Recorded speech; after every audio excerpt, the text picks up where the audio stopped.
जब वो उधर से चले, इधर जो है आज भगवान ग्वाल वालों के संग में जब गैया चराने के लिए गए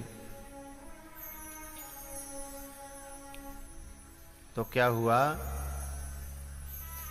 कि भगवान को पता लग गया कि मेरा लेबुआ आ रहा है और आज मेरी इस ब्रज से विदाई हो जाएगी। आज का ही दिन है लास्ट, सुबह होते ही मुझे यहाँ से जाना है और ये मेरे ग्वाल वाल, मेरी गैया, मेरे बछड़ा, ये सब छूट जाएंगे। ऐसा सोच करके भगवान को दुख हो रहा था और एक कदम के पेड़ के नीचे भगवान लेटे हैं। एक सखा आया, ए लाला चल खेलेंगे। उस लाला ने जैसे ही ये कहा भगवान से चल खेलेंगे, भगवान की आंखें भर आईं।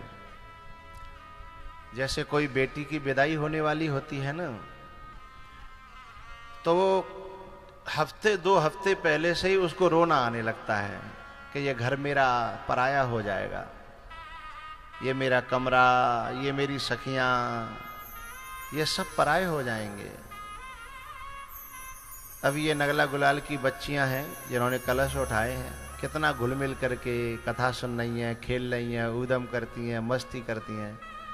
लेकिन जैसे जैसे इनमें से जो जिसकी विदाई का समय आता है, फिर उसे यहाँ के दिन, यहाँ की यादें, अपनी सखियाँ, अपने परिवार, अपने चाचा तक, उन्हें देख करके रोना आता है कि ये मुझसे छूट जाएगा, ये मुझसे पराया हो जाएगा मेरा। क्योंकि विदा होने के बाद फिर उसी घर में पूछ करके आना होगा। न जाने कितनों से विदा लेनी पड़ेगी, कितनों से उधर से परमिशन लेनी पड़ेगी, फिर इधर मनाना पड़ेगा। वही आंगन, वही घर, वही गांव कैसे पराया हो जाता है। ऐसे सोच करके जो भी दिखता है ना, उसे देखकर उस बच्ची को रोना आता है।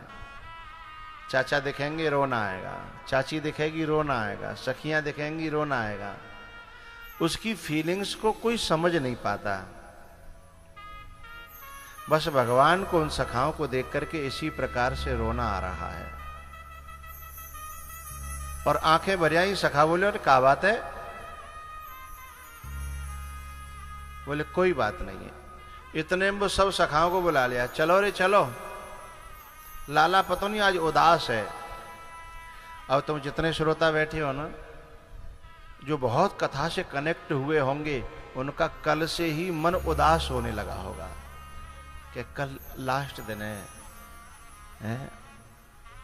कल पता नहीं, कल के बाद में समय कैसे कटेगा, दिन कैसे कटेगा। तो उनका जो मन है,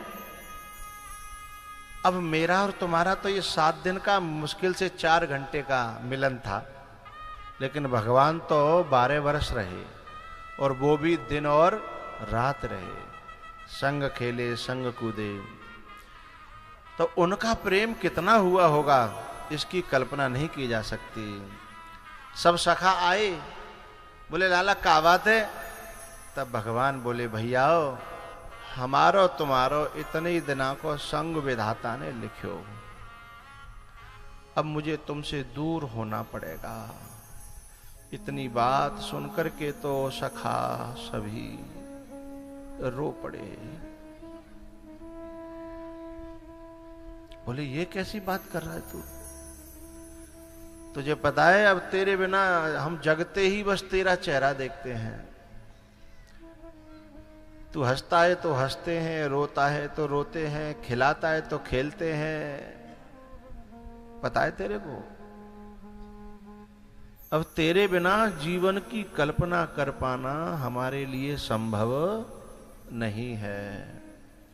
मुंह पे हाथ रख दिया लाला के, ऐसी बात आज के बाद नहीं करना, समझे?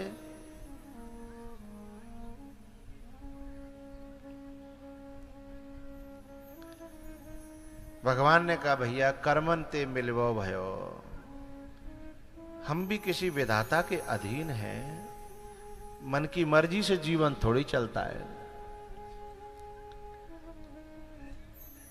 भगवान जो है रो पड़े हैं। बोले बात का है लाला भाई, बात है तो बता। भगवान बोले कोई बात नहीं है। शाम हो गई, पूरे दिन ऐसा ही कटा आज। जब शाम को लौटे ना, तो रोज गोपियां जो घर में, जो गांव में वृंदावन में जो गोपियां रास्ते के किनारे जिनके घर थे, वे रोज भगवान के लौटते हुए भी दर्शन करती थीं और जाते हुए भी दर्शन करती थीं। तो गैया आज जब लौटी तो भगवान और दिन खिलखिलाते हुए, आहा, कभी नाचते, कभी मुरली बजाते, कभी खेलते और उन गोपियों की ओर देखते थे। लेकिन आज गोपियों ने देखा कि भगवान मुरझाए हुए हैं। एक गोपी ने तो एक फूल डाला ऊपर छत से कि मुझे देखेगा, लेकिन भगवान ने उसकी ओर देखा नहीं, क्योंकि भगवान ये जानते थे कि ये गोपी को पता नहीं है अभी कि कल इसके साथ क्या होने वाला है। भविष्य के गर्भ में क्या छुपा है इस गोपी को नहीं पता। ये कल किसके ऊपर फूल डालेगी इसे पता नहीं है। एक गोपी ने जो है, भगवान मेरी ओर देखें इसलिए, क्योंकि जब भगवान